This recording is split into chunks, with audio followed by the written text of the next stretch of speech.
청취자 여러분들의 건강을 지켜드립니다. 슬기로운 건강생활.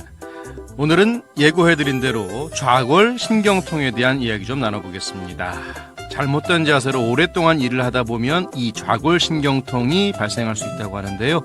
자, 오늘도 수원 보성환 의원 이만희 원장님 스튜디오 모셨습니다. 어서 오세요. 네, 안녕하세요. 네. 자, 먼저 좌골하고 좌골 신경. 네. 이게 개념부터 좀 짚어봤으면 좋겠어요. 네. 쉽습니다. 네. 저희가 자전거 타고 나갈 때 이렇게 안장이 있죠. 예. 안장에 걸터 앉으면 쏙 들어가는 데가 있고 양쪽으로 톡 튀어나온 뼈 예, 그렇죠. 사이로 넣잖아요. 예. 그리고 우리가 의자 오래 쓰고서 일어나면 의자 자리에 푹 들어간 두 군데 예, 맞아요. 그 뼈가 닿는 자리가 좌골입니다. 아. 좌가 앉을 좌자. 아, 이게 저는 왜 왼쪽 좌 이렇게 생각했지. 네, 그렇게 오해 많이 하시죠. 예. 아. 그래서 앉을 때 닿는 뼈라는 예. 뜻입니다. 아. 그 좌골에 이제 근처를 지나가는 신경이 있습니다. 예.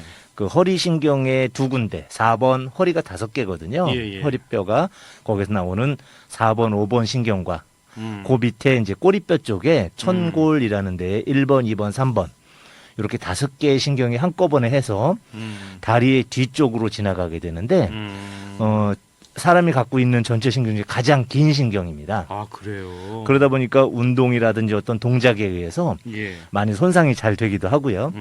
디스크도 4번, 5번에 발생하면 좌골신경통을 유발하고 협착증도 좌골신경을 건드려서 유발하고 하기 때문에 아주 흔한 질환이고 신경에 영향을 받았기 때문에 신경통, 또 좌골 지나가는 신경이니까 좌골신경 이렇게 얘기합니다. 아, 그러면 이 좌골 신경, 좌골이 하는 역할이라는 게 어찌됐건 지탱해주는 역할을 하는 거죠?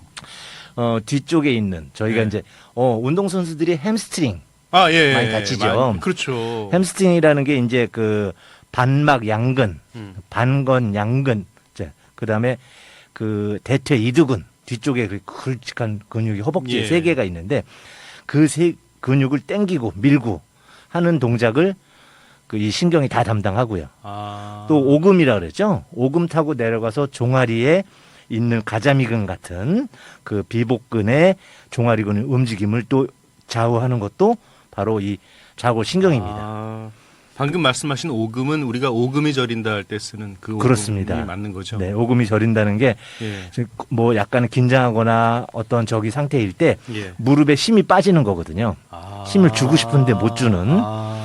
그런 것을 또 이제 비유적으로 말하기도 하죠. 그러면 구체적으로 이 좌골 신경통을 앓게 되면 어떤 증상이 나타납니까? 이제 기본적으로는 디스크에 나타나는 모든 증상을 다 표현할 수 있습니다. 아, 그래요? 그런데 이제 공통적인 것은 뭐냐면 예. 엉덩이 좌골의 위쪽에 쏙 들어간 자리가 있습니다. 예. 좌골궁이라고 해서 좌골이 이렇게 커브져서 구멍이 뚫려 있거든요. 예. 그쪽으로 좌골신경이 지나가는데 일단 그 자리가 아픕니다. 아. 허리부터 발끝까지 좌골신경이 지나가는데 예.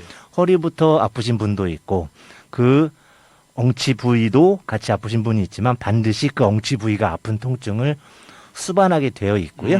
조금 더 자세히 말씀드린다면 한방적으로 어떤 증상이냐에 따라 예. 이제 원인 분류에 따라서 이제 설명을 드릴 수가 있겠는데 초기에 급성기에 어디에 부딪히거나 할 때도 잘 생기거든요. 아. 자전거 타다 넘어지거나 아. 예, 그래가지고 엉덩방에 쾅 찍고 나면 예. 다리 찌릿찌릿찌릿하면서 네, 맞아요. 네, 그때 좌골신경이 손상을 받은 것이고요. 아. 그것이 염증화돼서 나타난다면 예. 이제 열비, 그래서 한방에서는 열증으로 나타나는 통증, 빨개지고 발적하고 그리고 붓고 아프고 이런 증상을 동반할 수도 있고요. 또 그것이 조금 어느 정도 진행되고 하면은 착비라고 해서 예. 예전에 한번 방송에서 말씀드린 적이 있습니다만 예. 묵직한 느낌을 동반하기도 하고요. 또 이제 급성기 통증만 위주로 나타나기도 하면서 저릿저릿한 감각 장애를 동반하기도 하고 또는 다리에 힘이 쭉 빠지는 예. 간질간질한 것 같기도 하고 한 증세를 동반하기도 하는 이런 류의 증상들이 좌골신경통의 증상이라고 할 수 있겠습니다. 아, 증상이 굉장히 많네요. 그렇습니다. 근데 이거 일단 왜 발생하는 겁니까? 충격은 그렇다 치고. 네.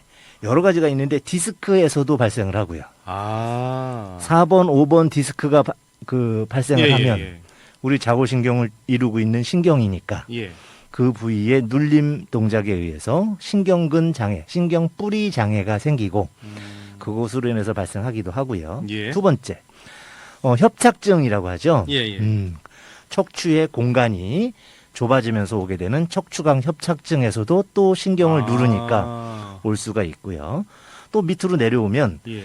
아까 말씀드린 좌골에 예. 좌골신경이 지나가는 구멍이 있는데 그 부위를 이상근이라는 근육이 덮고 있습니다. 해부학적으로 예. 이상근이라 하면 배리자 이화여대 할 때 이자죠. 예. 서양 배 모양의 짤짝한 근육이 아. 굳어버리거나 하면서 뭉치거나 뭐 이런 동작 때문에 그 좌골을 누르는 이상근 증후군이라는 것들이 있고요. 아. 또는 이상근 근육 위에 근막 장애, 근막의 염증으로 나타나기도 하고요. 임신으로 나타나기도 하고요. 아. 드문 그래요? 경우입니다만은. 그리고 또 그 부위에 종양 같은 게 생겨서 오기도 하고요. 그러나 대부분은 이제 그런 디스크 협착증 같은 것에 의해서 오거나 대부분은. 네, 이상근 증후군이나 외상에 의해서 발생합니다. 그러면 이거는 어찌됐건 우리가 자세를 제대로 하지 않았을 때, 그러니까 그렇죠. 잘못된 자세로 오래 앉아 있다던가 네. 이런 경우에 발생할 확률이 높은 거네요. 그렇습니다. 이상근이 경직하는 가장 큰 이유가 예. 다리 길이를 짝짝이로 뒀을 때 아. 운동을 하는데 삐딱한이 있었다든지 예. 우리가 등산을 하는데 한쪽이 낮은 채로 계속 걸음을 걸었다든지 예. 하는 동작에 의해서 좌우의 근육의 밸런스가 깨지면 한쪽 이상근이 늘어나거나 경직되거든요. 좌우의 밸런스를 맞추는 게 굉장히 중요하군요. 골반의 균형이 깨지면 바로 예. 무너지는 거죠. 그래서 왜 우리가 한쪽 다리 꼬고 하는 게 사실은 맞습니다. 굉장히 좋지 않다고 하잖아요. 맞습니다. 그죠? 그래서 네. 뭐 양쪽으로 이쪽으로 꼬았다 한 번 이쪽으로 꼬았다 이렇게 할 필요도 있다고 하던데 맞습니까? 예. 의자가 좀 높거나 예. 또 자세가 좀 불안정하신 분들은 예. 다리를 꼬지 않고 앉기가 굉장히 불편하십니다, 사실. 맞아요. 그럴 때 있어요. 예. 그럴 때는 어쩔 수 없이 좌로 뭐 5분, 우로 5분 이런 식으로 시간을 나눠서 균등하게 해주시는 것이 예. 물론 좋겠고요. 그러면서 그 꼬는 동작에 의해서 엉덩이 예. 부위가 찌릿찌릿합니다. 자골신경통은 느낌이 옵니다. 그래서 조기에 이거 자골신경이 장애를 받는구나 하시면 스트레칭 해주시는 게 좋겠죠. 이거는 좀 궁금한 점인데 네. 뭐 걸을 때나 앉아 있을 때나 계단을 오르내릴 때 이럴 네. 때도 통증의 정도가 좀 다를 수 있습니까? 그렇습니다. 간단하게 생각하시면 좋은 것이 신경을 땡길수록 뺑뺑해지죠. 예. 그럼 이상근하고 닿을 확률도 높아지고요. 예. 복압이 높아졌을 때 더 마찰감이 늘어나겠고요. 아. 디스크 협착증도 신경을 땡기니까 음. 디스크에 더 닿을 확률이 높겠죠. 그렇다면 땡겨지는 길이가 늘어나는 동작이 뭐가 있느냐? 구부리는 동작입니다. 구부리는 동작이요. 예, 변기에 앉는다든지, 예. 즉 고관절을 구부리거나 무릎을 구부린다든지, 발목을 앞으로 제낀다든지 하면 신경을 땡기는 동작이에요. 예. 저희 오늘 공부하고 있는 자골신경은 다리의 뒤편으로 지나가니까 뒤편의 길이를 늘려주는 방금 말씀드린 동작에 의해서 신경이 더 땡겨지고 따라서 PD님 말씀하신 걸을 때, 앉아있을 때, 계단을 예. 오를 때 예. 다리를 들어 올릴 때겠죠. 예. 그럴 때 통증이 증가하는 양상을 보입니다. 그러면 이제 치료는 어떻게 합니까? 아까 말씀드린 종류, 열비, 저희 한방적인 얘기입니다. 예. 통비, 한비 뭐 이런 것에 의해서 예. 치료법이 달라지는데 초기에 열비일 때, 즉 열이 나고 아프고 붓고 이런 경우는 면역 장애겠죠. 즉 면역 백혈구가 작용하고 있다는 뜻은 안에 염증이 많다는 뜻이고요. 그래서 면역 조절을 하는 이제 한약은 어째 그쪽에 강점이 있으니까요. 예, 면역 그렇죠. 조절을 해주고 염증 치료도 하고 예. 그 면역에 장애되는 다른 기저질환을 갖고 있다면 함께 치료를 하게 됩니다. 그리고 통증이 너무 심한 초기, 외상 이런 경우에는 어혈을 빼주는 부항 치료라든지 침이나 또는 추나가 굉장히 잘 듣습니다. 이상근 증후군 같은 경우엔 추나 1회로 풀어지는 경우도 많이 있고요. 아, 그래요? 그렇습니다. 그리고 또 한비라 그래서 예. 차가워서 오는 경우도 있거든요. 그럴 땐 차가워서 오는 경우는 어떤 경우입니까? 수축하는 거죠. 아. 이상근도 수축하고 또 예. 디스크나 협착증도 날씨가 추울 때 예. 혈류순환이 저해되면서 또 유연성이 떨어지면서 통증이 증가하거든요. 그런 분들은 적외선을 사용한다든지 또는 뜸을 떠서 그 부위에 경혈을 활성화한다든지 또는 고주파 치료를 한다든지 하는 치료를 하게 되겠고 또 오래되신 분들이 있어요. 뭐 1년씩 이렇게 돼서 예. 전체 한 30%는 1년 이상 가거든요. 아, 그래요. 그렇습니다. 그런 분들은 이제 이상근이라든지 근처 신경이 영양 공급을 못 받으면서 기혈이 부족해지는 현상을 보이게 되는데 그때는 이제 우리 흔히 얘기하는 보약이죠. 예. 일반 보약이 아니고 근골격계를 보강해주는 약과 또는 이제 그 통증을 치료하는 약을 적절히 조합을 해서 약을 복용해서 치료하기도 합니다. 아무래도 예방이 제일 중요할 것 같은데. 그렇죠. 예방법 짧게 소개해 주시면요.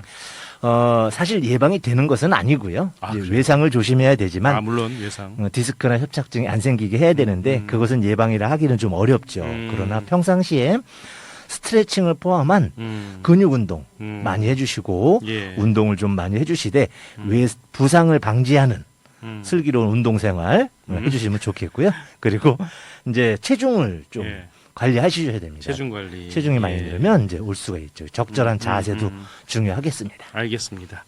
균형 있는 자세 그리고 적절한 체중 관리 네. 얘기해 주셨습니다. 오늘 말씀 여기까지 듣겠습니다. 고맙습니다. 네, 감사합니다. 네, 지금까지 수원 보성환 의원 이만희 원장이었습니다.